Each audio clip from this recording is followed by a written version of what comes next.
Supreme court జోక్యంతో CBI సహకారంతో ఏర్పాటు చేసిన ప్రభుత్వ సిట్టే జంతు కొవ్వు కలిసిందని నిర్ధారించలేదు. ఇదైతే క్లియర్ కదా. నిర్ధారించినట్టు ఈ రోజు ఈనాడు జట్టులో లేదు. చూడండి, అంత పెద్ద అక్షరాలతో గొడ్డు కొవ్వు పంది కొవ్వు అని రాశారు కానీ అది ఉన్నట్లు సిట్టు నిర్ధారించిందని ఎక్కడ ఉందా? వార్తలు లేదు, గమనించండి. హెడ్లైన్ లో ఉంది, వార్తలు లేదు. వార్తలు ఏమని ఉంది? 10% లోపుంటే గుర్తించలేము గనక ఉండవచ్చని అనుమానాలు వ్యక్తం చేసిందట. అసలు ఇలాంటి వాటిలో అనుమానాలు వ్యక్తం చేస్తారా? అది అర్థం ఉంటే ఇప్పుడు ఈ నీటి బాటిల్లో విషము కలిసి ఉండవచ్చని అనుమానాలు వ్యక్తం చేస్తారు. అట్లా సాధ్యమా? ఉంటే విషయం కలిసిందే లేదు, అనుమానాలు వ్యక్తం చేస్తారంటే రీసెర్చ్ ఇన్స్టిట్యూట్ అనుమానాలు వ్యక్తం చేస్తా. Yes, it can conclusively prove or cannot conclusively prove. అంతే తప్ప డౌట్లు వ్యక్తం చేయరు. డౌట్లు వ్యక్తం రీసెర్చ్ కాదు, సైంటిఫిక్ ఇన్స్టిట్యూట్ కాదు. అంత జరిగిందా జరగలేదా చెప్తుంది. ఇంకా అన్యాయంగా తిరుమల లడ్డు మీద అపవాదం మోపుతున్నారు. తిరుమల లడ్డులో జంతు కొవ్వు కలవలేదని సైంటిఫిక్ రీసెర్చ్ ఇన్స్టిట్యూట్ చెప్పితే ఆ చెప్పిన ఇన్స్టిట్యూట్ కు తెలియలేదు. మేము చూసినాం అందులో పందికో గొడుకో అని వీళ్ళు మాట్లాడుతున్నారు.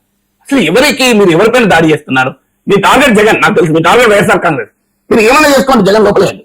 కానీ తిరుమల లడ్డుని ఎందుకు పడతారండి అన్యాయంగా? ఇది చూసి నా తిరుమల లడ్డును పరమ పవిత్రమైన ప్రసాదంగా, కలియుగంలో అత్యున్నతమైనటువంటి జీవిత అవకాశంగా భావిస్తారే కోట్లాది హిందువులు. ఈ పత్రికలో వచ్చిన పేజ్ 1లో ఆ గొడ్డుకో పందికోవని చూసిన వాడు ఏం గుండె పగిలిపోదా అని అడుగుతున్నాను. గుండె పగిలిపోదా? కళ్ళకి నీళ్ళు రావా? మేము ఇంత పవిత్రంగా భావించే లడ్డూలు మీరు ఎందుకు ఇంత అపవాదం మోపుతున్నారు? పోనీ మీరు ఇంకా 4 ఇన్స్టిట్యూట్లో పంపండి, అంతర్జాతీయ ఇన్స్టిట్యూట్లో పంపండి. ఎస్ఆర్ ప్రభుత్వం మీది కదా, సిట్ మీరేసిందే కదా, అధికారం మీ చేతిలో ఉంది కదా. అనుమానాల మీద ఎందుకు వార్తలు రాస్తారు? అనుమానాల మీద ఎందుకు వార్తలు రాయించుకుంటారు? ఎందుకు తిరుమల లడ్డు పైన ఇంత ద్వేషము?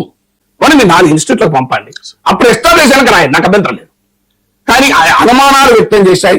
10% లోపు ఉంటే చేయలేము, మా దగ్గర ఆ పరికరాలు లేవు, ఇవన్నీ అంటే నువ్వు నిర్ధారించలేకపోతే ఉన్నట్టు లెక్క.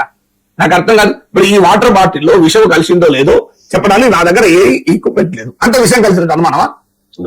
ఏంటి అరాజకత్వం? నా దగ్గర లేదు, మీ దగ్గర లేదు, అవునా కదా? నేను ఈ ఇందులో విషయం కలిసిందా లేదా చెప్పలేము, ఎందుకంటే మన దగ్గర ఏమీ ఈక్విప్మెంట్ లేదు. అంటే అర్థం దీంట్లో కలిసి ఉండొచ్చా?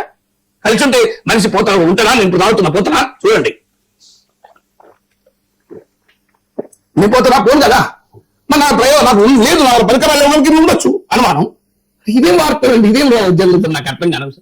మీరు చంద్రబాబు నాయుడు పొరపాటున ఏ ఆధారం లేకుండా మాట్లాడాడు. దానికి హుందాగా ఏముంటుందంటే అది విత్డ్రా చేసుకుని కల్తీ అయితే జరిగింది, దీనికి జగన్ సమాధానం చెప్పాలని అడగాలి. అది వదిలేసి ఇప్పుడు జగన్ వదిలేసారు, తిరుమల లడ్డు మీద పడ్డారు. విచిత్రం ఏంటంటే తిరుమల లడ్డులో గొడ్డు కొవ్వు పంది కొవ్వు కలిసిందని ఎట్లన్నా ఎస్టాబ్లిష్ చేయాలి.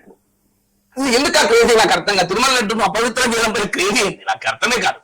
కారణం ఏంటి? పొలిటికల్ గా తాము చేసిన మిస్టేక్ వల్ల ఇవాళ తిరుమల లడ్డు ప్రతిష్టను తాకట్టు పెడుతుంది.